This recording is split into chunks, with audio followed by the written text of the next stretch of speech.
ছানি অপারেশন করেছেন, ছানি অপারেশনের পরে দেখছেন না। ছানি অপারেশন করার পর দেখছেন না, তার অন্যতম একটি কারণ হলো চোখের রেটিনাতে যদি কোনো প্রবলেম থাকে। চোখের রেটিনা কি? চোখের রেটিনা হলো চোখের সেই অংশ যখন আলো পড়ে ছবি তৈরি হয় এবং ছবিটা রেটিনা থেকে ব্রেনকে সিগন্যাল পাঠায় এবং ব্রেনে আমরা দেখতে পারি। এখন আপনি ছানি অপারেশন করেছেন, ছানি অপারেশনের পর ভালো দেখছেন না, তার মানে মাথায় রাখতে হবে আপনার অবশ্যই রেটিনাতে কোনো প্রবলেম ছিল আগে থেকে, আপনি জানতেন না, কিংবা ছানি অপারেশনের আগে কোনোভাবে এটা আইডেন্টিফাই হয় নাই কিংবা আইডেন্টিফাই করা সম্ভব হয় নাই। সেই ক্ষেত্রে আপনাকে অবশ্যই ছানি অপারেশনের পরে একজন রেটিনা স্পেশালিস্টের শরণাপন্ন হতে হবে।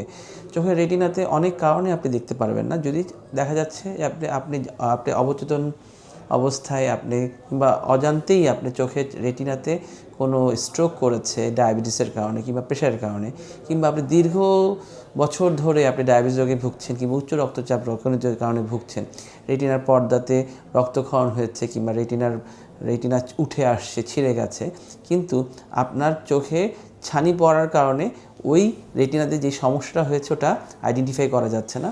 যেই ডাক্তার আপনাকে দেখে বললো আপনার চোখে ছানি পড়েছে, এটা ছানিটা অপারেশন করলে আপনি দেখবেন, কিন্তু ছানি অপারেশনের পরে আপনি দেখছেন না, বিকজ ছানি অপারেশনের আগে চোখের পিছনে যে আলোটা পড়ে যে ছবি তৈরি হয় সেই জায়গাটায় কোনোভাবে আইডেন্টিফাই করা যায় না যে কন্ডিশনটা কী অবস্থা। এই ক্ষেত্রে আপনাকে অবশ্যই ছানি অপারেশনের করার পরে যদি দেখেন, তাহলে রেটিনা বিশেষজ্ঞের পরামর্শ নিয়ে যেই রোগ আছে, যদি স্ট্রোকের সমস্যা থাকে ওটা চিকিৎসা করতে হবে, যদি রক্তক্ষরণের সমস্যা থাকে তাহলে ওই চিকিৎসা করতে হবে। অনেক সময় ছানি অপারেশন করার পরে অনেক সময় 2-3 দিন পরে কিংবা 1 মাস পর হঠাৎ করে দৃষ্টি কমে যেতে পারে। অনেক সময় চোখের রেটিনার ম্যাকুলাতে পানি জমে, যেটাকে বলে সিস্টেড ম্যাকুলার ইডিমা। এই ক্ষেত্রে যদি পানি জমে থাকে তাহলে একটা পরীক্ষার মাধ্যমে আমরা ওসিটি পরীক্ষার মাধ্যমে আমরা দেখি যে রেটিনাতে কোনো প্রবলেম হয়েছে কিনা। ওই একটাই কথা যে ছানি অপারেশন করেছেন, আপনি ভালো দেখছেন না, তার মানে রেটিনাতে প্রবলেম আছে। সুতরাং ছানি অপারেশনের পরে যারাই আপনি কম দেখছেন তারা একজন রেটিনা বিশেষজ্ঞের মাধ্যমে রেটিনার কোনো প্রবলেম আছে কিনা, কোন ডিজিজ আছে কিনা, স্ট্রোক কিংবা রেটিনা ছিঁড়ে গেছে কিনা, রেটিনাতে রক্তক্ষরণ হয়েছে কিনা, রেটিনাতে আগে কোনো জন্মগত প্রবলেম আছে কিনা, সব কিছু আইডেন্টিফাই করতে হবে। সুতরাং ছানি অপারেশন করার আগে যদি সম্ভব হয় করবেন। যদি রেটিনা ছানি বেশি থাকে, অনেক সময় ছানি বেশি থাকলে রেটিনা দেখা যায় না, সেই ক্ষেত্রে আমরা আলট্রাসোনোগ্রাফি করে একটু একটা ধারণা নিতে পারি। কিন্তু আপনাদের জন্য একটাই সাজেশন, যে ছানি অপারেশন করেছেন, ভালো দেখছেন না, রেটিনা বিশেষজ্ঞের সমস্যাসমূহ সাথে অবশ্যই যোগাযোগ করবেন।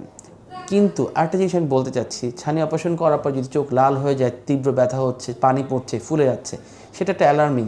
এটাকে বলে পোস্ট অপারেটিভ এন্ডোপথ্যালমাইটিস। এই ধরনের কন্ডিশনে যদি ভোগেন, অবশ্যই দ্রুততম সময়ে চোখে ইঞ্জেকশন কিংবা চোখে সার্জারি করতে হতে পারে, এবং এটাতে কোনো দেরি করা যাবে না। দেরি করতে গেলেই চোখের দৃষ্টি সারা জীবনের জন্য নষ্ট হতে পারে, হয়তো বা চোখ তুলে ফেলতে হতে পারে।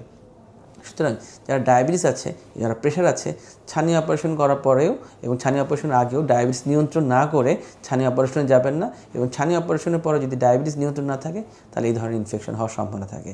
সুতরাং আপনাদেরকে সতর্ক করার জন্য এই ভিডিওগুলো। সুতরাং যারা সতর্ক হতে চান কিংবা সতর্ক করতে চান, এই ভিডিওগুলো বেশি করে শেয়ার করেন, তাহলে কিন্তু অন্য মানুষদেরকে একটু হেল্প করা যেতে পারে। ধন্যবাদ।